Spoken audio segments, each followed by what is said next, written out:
The Lantern and the River.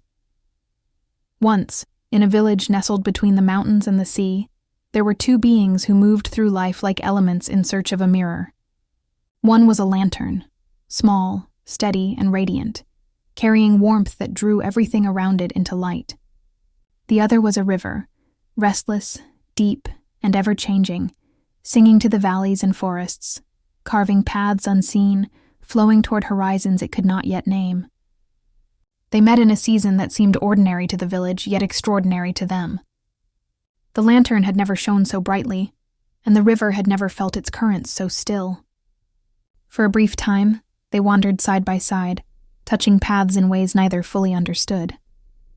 The lantern's flame reflected in the river's waters, and the river's song seemed to make the lantern glow brighter, though neither could say why. Days stretched like golden threads through cobblestone streets. They shared laughter that rang through empty fields, glances that held unspoken truths, and silences that were heavier than words. The village watched, unaware that in these moments, the fabric of time itself seemed to bend, allowing the souls to recognize each other, even if only for a season. But as all rivers eventually do, this one could not stay still. Life's currents pulled it onward, and the lantern was placed in a distant window, a glow untouched by the river's flow. The separation was sudden, unplanned, and yet somehow inevitable. The river left behind whispers and ripples. The lantern left behind warmth and faint trails of light that would linger in memory long after the world moved on. Years passed. The river encountered storms it could not calm, rocks that bruised its currents, and shadows that clouded its waters. The lantern, meanwhile, endured winds, rains, and quiet nights where its flame trembled, yet it never died.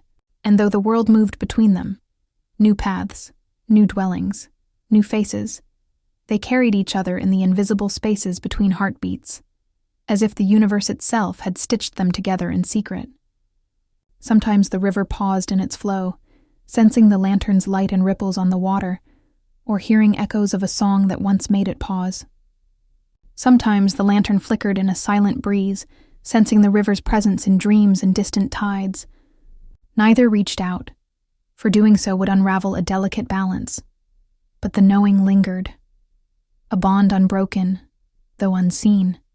A tether forged in light and water, trust and loss. The villagers spoke in hushed tones of the river and the lantern, saying that some souls meet only to teach each other lessons, to awaken something long buried. They never stay, they said, but the mark they leave is eternal. The river had learned depth, the lantern had learned warmth, and both had learned patience and the weight of absence. And perhaps in another turn of the wheel, another life, another season, the river would find its way back to the lantern's flame. Perhaps then the currents would carry it gently, and the lantern would shine not for memory alone, but for reunion. Until that day, the river flows carrying the hidden light within its depths, and the lantern burns steady, wishing peace for the river, honoring what was, what is, and what may one day be again.